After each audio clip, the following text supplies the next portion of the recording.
13장부터 이스라엘 지파의 이스라엘 백성들의 그러한 지파 간의 기업 분배에 대한 말씀이 나오고 있습니다. 어제 우리가 잠깐 보았었지만 이 13장의 말씀에서는 이미 요단 동편에서 기업을 얻은 르우벤과 갓과 므낫세 반지파의 그러한 기업이 어디인가를 다시 한번 말씀하고 있습니다. 이게 민수기 32장 말씀에서도 한번 언급이 되어졌던 그러한 부분인데 다시 한번 이 여호수아에서 말씀하세요. 왜 이렇게 말씀하실까요? 가장 중요한 것은 이 두 지파 반, 요단 동편에 있는 두 지파 반도 이스라엘이라는 겁니다. 이스라엘이어서 이들도 이 기업을 받았다라는 것을 그들에게 말씀하고 있는 거죠. 그래서 이 뒤에 있는 나머지 지파들과 함께 이 두 지파만이 이곳에 기업을 얻었으니 너희가 모두 함께 12지파가 되었다, 이스라엘이 되었다라는 것을 알려주시는 것입니다. 오늘 이제 그러고 나서 르우벤과 갓과 므낫세의 그 반지파의 그 기업이 어디인가를 더 자세히 말씀해 주시는데 첫 번째로 우리에게 소개하는 것은 르우벤 지파입니다. 르우벤 지파. 우리 15절 말씀서부터 23절까지의 말씀에서 르우벤 그 자손들이 어디에 그 기업을 얻었나라는 것을 보여주는데 이 르우벤 같은 경우는 우리가 지도를 보게 되면 그 가장 남쪽에 있었던 그러한 지파, 요단 동편에서 남쪽, 그리고 중간에가 갓, 그리고 므낫세 반지파인데 이 남쪽에 있었던 지파가 르벤 자손이고요. 그래서 오늘 소개하는 것을 보게 되면 남쪽서부터 시작해서 조금 더 북쪽에 있는 갓, 그리고 그 위에 있는 므낫세 반지파, 이 순서대로 소개하고 있습니다. 근데 이 뭐 시작을 르우벤으로 다 보게 되면 우리가 한 가지 오해할 수도 있는 게 르우벤이 사실 실제로 다 보게 되면 이스라엘에서 어떠한 지파입니까? 이스라엘의 그 야곱에게서 태어난 아들로만 하게 되면 혈통적으로는 장자가 바로 이 르우벤입니다. 그런데 이 르우벤이 혈통적으로 장자여서 여기에 나오는 게 아닙니다. 르우벤은 장자의 그러한 그 대접을 받지 못하는 게 바로 여기에 나와 있는 것이죠. 오늘 말씀을 보게 되면 이 르우벤과 대비되는 그러한 지파가 바로 이 므낫세 반지파입니다. 므낫세 반지파 같은 경우는 요단 동편에도 기업을 얻고요, 요단 서편에도 기업을 얻습니다. 왜 그러냐면 이 장자가 되어졌다는 것은 우리가 신명기 말씀을 보게 되면 두 몫을 받는다라고 이야기를 하는데 므낫세와 에브라임, 그 야곱이 창세기 말씀에 보게 되면 므낫세와 에브라임이 요셉의 그러한 아들인데 이 두 명의 아들은 너의 자손이 아니라 그 다음에 태어난 그 자손부터 너의 자손이라고 이야기를 해요. 그렇게 말하는 이유가 무엇이냐 하면 이 므낫세와 에브라임 같은 경우는 야곱의 그 아들들과 같이 동일한 기업을 받는다라는 것을 의미하는 겁니다. 그래서 우리가 요단 동편에서 므낫세 반지파가 기업을 얻고 또 이 요단 서편에서도 나머지 므낫세 반지파와 에브라임이 기업을 받는 것.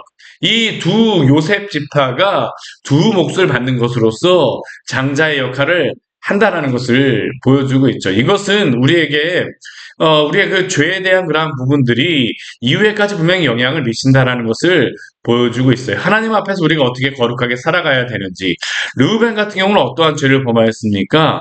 우리가 창세기 35장 말씀을 보게 되면 그가 당연히 장자로서의 그런 역할을 행해야 됨에도 불구하고 야곱의 그 아내였던 라헬이 죽었을 때에 라헬의 신하였던 비라를 취하게 되어지죠. 르우벤이. 그래서 그것 때문에 하나님 장자 지파임에도 장자로서의 그런 권리를 누리지 못하게 됩니다. 우린 이러한 말씀을 통해서 죄가 얼마나 무서운 것인가를 반드시 알고 죄를 멀리해야 됩니다. 그리고 이 뒤에 말씀해 보게 되면 이 아르논 골짜기 같은 경우에는 이 모압과 국경선으로 알고 있는 게 이 아르논 골짜기고요. 가장 그 북쪽으로 다 보게 되면 이 갓이 얻었던 그 땅까지 그가 르우벤 지파가 땅을 얻었다는 것을 알 수 있습니다. 근데 21절 말씀에 어디까지인지 땅에 대하여 말하고 나서요, 22절 말씀에 보게 되면 한 사람을 우리에게 소개하고 있습니다. 그 사람이 누구냐면 부울의 아들 점슬과 발람이 나오고 있습니다. 예, 점술가 발람. 이 발람 같은 경우는 어떤 사람입니까?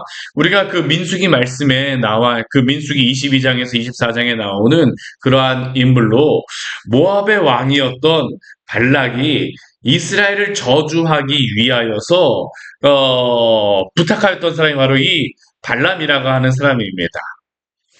그런데 이 모압 왕 발락이 발람에게 이스라엘을 저주할 것을 요청하였지만 발람은 이 발락의 요청을 듣지 않습니다. 오히려 민수기 23장 8절 말씀을 보게 되면 이러한 말씀이 있습니다. 하나님이 저주하지 않으신 자를 내가 어찌 저주하며 여호와께서 꾸짖지 않으신 자를 내가 어찌 꾸짖으랴.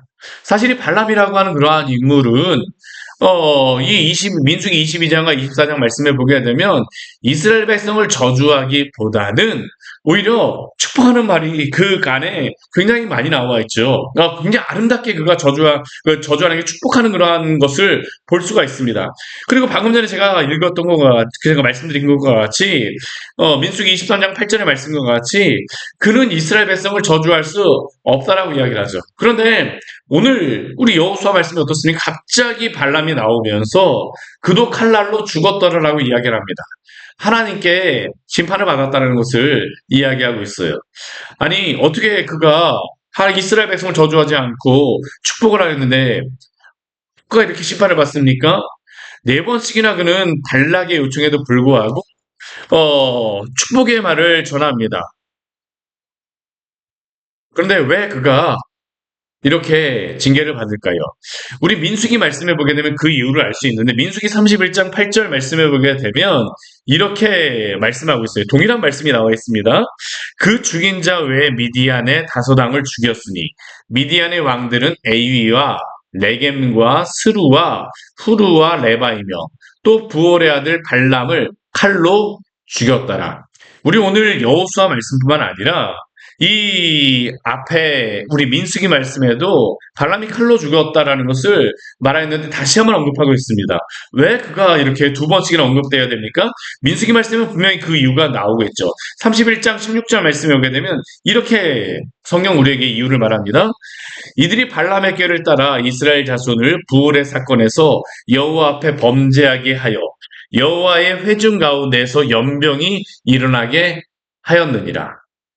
이것은 어떤 사건을 이야기하냐면 발람이 비록 이스라엘을 직접 저주하지는 않았으나 이스라엘이 하나님께 징계를 받도록 이 발락에게 방법을 알려주었던 사건을 의미합니다. 그것이 바로 부활의 사건으로 민수기 24장 이 발람이 저주하지 않고 축복의 말을 하고 나서 바로 25장에서 이스라엘 백성이 하나님께 심판을 받는 말씀이나 그 징계를 받는 말씀이 나오는데 그게 바로 시딤 음행 사건입니다. 이스라엘 백성이 모압 여인들의 꾀에 빠져서 바알부를 섬기는 우상 숭배에 빠져 이스라엘 백성들이 연병으로 많은 사람들이 죽게 된 그러한 사건이었죠. 근데 이것이 왜 일어났냐? 민수기 31장 말씀을 보게 되면 그 이유를 말하고 있는 겁니다. 발람의 꾀를 따라서 발람이 직접 이스라엘을 저주하지는 않았었지만 이스라엘 백성들이 하나님께 저주를 받도록 발람에게 그 방법을 알려준 것이죠. 그래서 성경에서는 두 번씩이나 이 발람이 칼로 죽었더라라고 말씀하고 있습니다.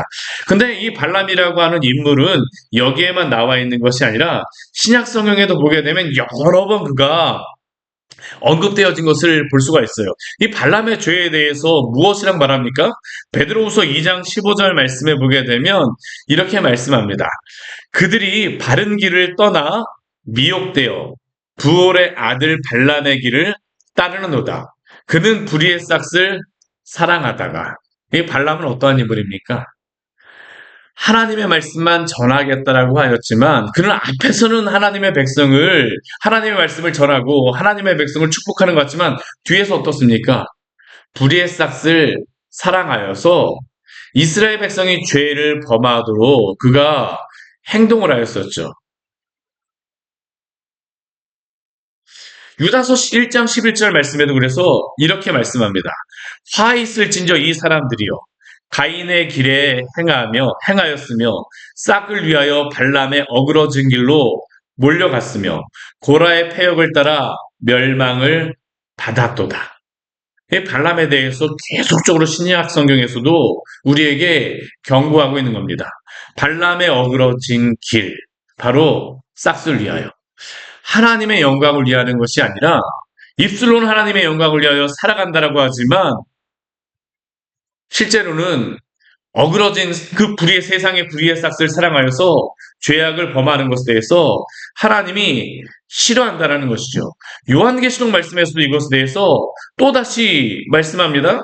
그러나 내게 두어 가지 책망할 것이 있나니 거기 내게 발람의 교훈을 지키는 자들이 있도다. 이 발람의 교훈은 무엇입니까?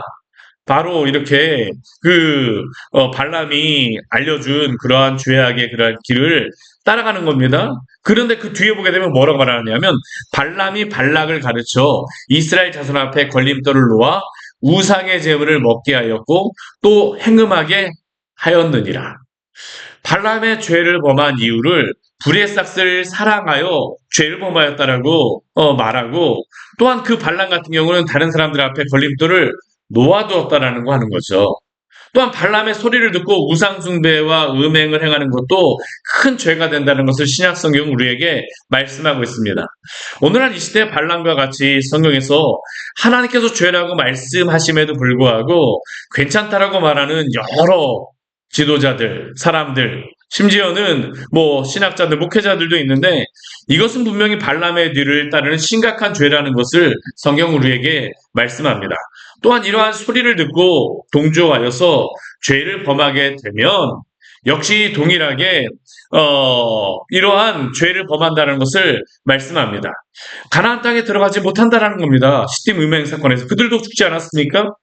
우리도 이스라엘의 기업을 주시는 말씀 가운데에 이러한 발람의 말씀을 주시는 말씀을 기억하며 죄를 따르는 것이 아니라 거룩한 성도로 살아가기를 우리는 이 말씀을 보면서 또한 마음에 다짐해야 되겠습니다. 그렇게 오늘도 주님의 말씀에 따라서 거룩하게 살아가십시오. 첫 번째 르우벤을 이야기할 때 발람을 이야기한다는 것을 우리는 기억해야 됩니다.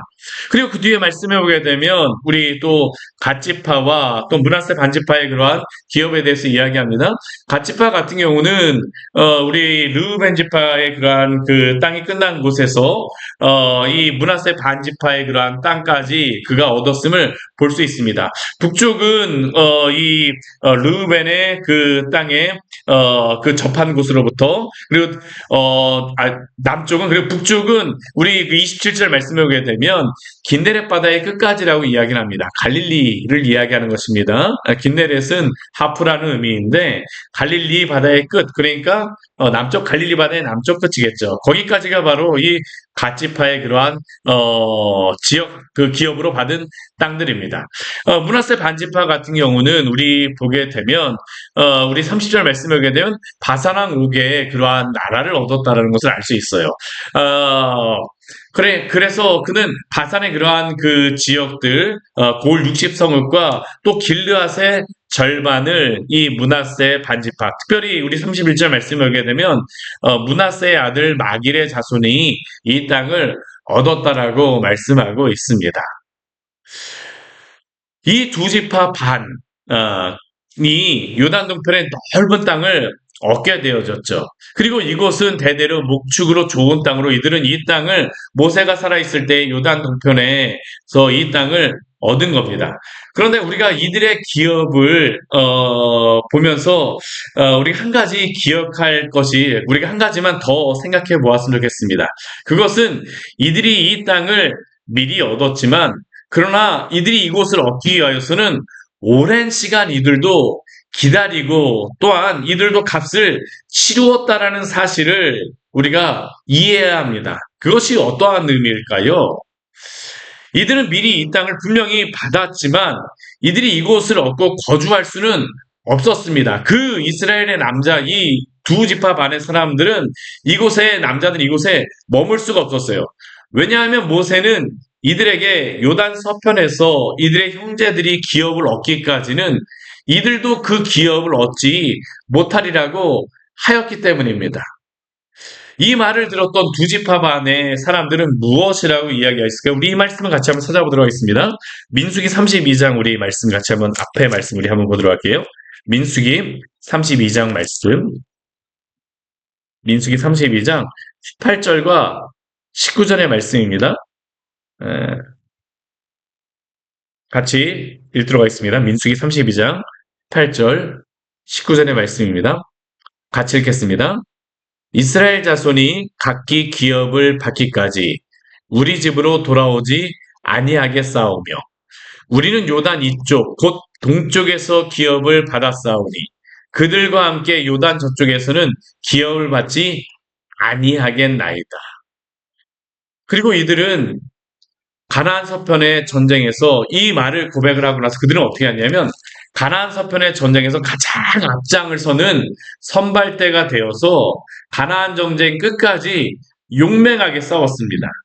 그리고 이것은 이들이 비록 요단 서편에서 기업을 얻지 못하였지만 이들이 말한 것 같이 요단 서편에서도 기업을 얻지 못하였지만 그러나 이들도 역시 요단 동편을 온전히 얻기 위하여서는 믿음의 분투를 하였다라는 것을 우리에게 말씀하는 겁니다.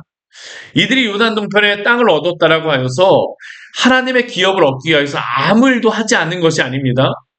예수님의 제자는 어떠한 사람일까요? 우리는 이제 2월 한 중순서부터 누가복음 말씀을 같이 또 보게 될 건데 예수님의 제자는 예수님의 뒤를 따르는 사람입니다. 그런데 예수님께서 그 제자들을 향하여서 그 따르는 사람들을 향하여서 이렇게 말씀하세요. 누가복음 9장 23절 말씀해 보게 되면 이렇게 말씀하시죠. 또 무리에게 이르시되 아무든지 나를 따라오려거든 자기를 부인하고 날마다 제 십자가를 지고 나를 따를 것이니라. 예수님의 제자로 따라오려고 하거든 자기를 부인하고 날마다 자기 십자가를 지고 따라야만 한다는 겁니다. 누구든지 제 목숨을 구원하고자 하면 잃을 것이요 누구든지 나를 위하여 제 목숨을 잃으면 구원하리라. 또한 누가복음 14장 27절 말씀에도 동일한 말씀을 하세요. 누구든지 자기 십자가를 지고 나를 따르지 않는 자는 능히 내 제자가 되지 못하리라. 우리는 우리의 공로를 통하여서 구원을 받는 것은 아닙니다.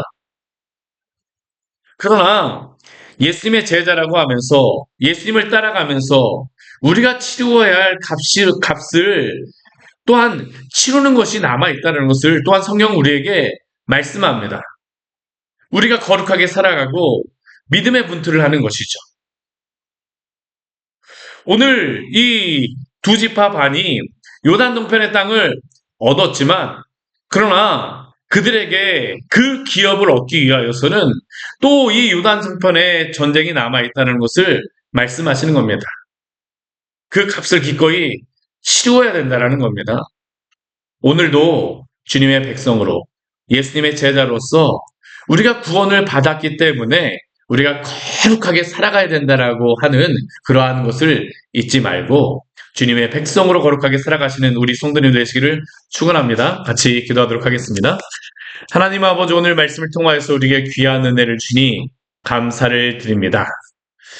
이 요단 동편에 르벤, 갓, 므낫세 반지파가 기업을 얻었습니다. 이들이 얻은 이 기업이 있기 때문에 그들은 요단 동편에 머물렀던 것이 아니라 요단 서편에 있는 그들의 형제들이 기업을 얻기 위하여서 얻을 수 있도록 그들은 또한 그 앞에 앞장서야 했고 그들이 또한 그 기업을 얻기 위하여서는 또 그 값을 치료해야 될 것이 남아있다는 것을 성경을 통하여서 말씀을 통하여서 우리에게 알려주셔서 감사합니다. 우리가 우리의 공로로 구원을 받는 것은 아니지만 이미 우리 주 예수 그리스도가 속량하심으로 값을 치루어 주심으로 우리를 구원하여 주셨기 때문에 또한 우리의 삶에서 이 믿음의 분투를 하며 우리에게 맡겨진 그러한 일들을 잘 감당하는 우리 믿음의 성도들 될 수 있도록 은혜 내려주시옵소서. 이 시대 가운데에 거룩한 성도들의 그 삶이 또한 많은 사람들에게 보여지며 하나님의 영광을 나타내야 되는 그러한 시대입니다. 많은 사람들이 하나님의 영광이 어디 있느냐라고 하면서 또한 주의 성도들이 거룩하게 살아가는 것들을 지켜보고 있습니다. 우리가 그것을 단순히 무겁게 여기는 것이 아니라 우리가 그것을 위선적으로 행하는 것이 아니라 예수님의 제자가 되었기 때문에 하나님의 백성이 되었기 때문에 거룩한 믿음의 분투를 오늘도 잘 감당하도록 주의 성도들을 붙잡아 주시옵소서. 예수님의 이름으로 기도드립니다. 아멘. 같이 기도하도록 하겠습니다.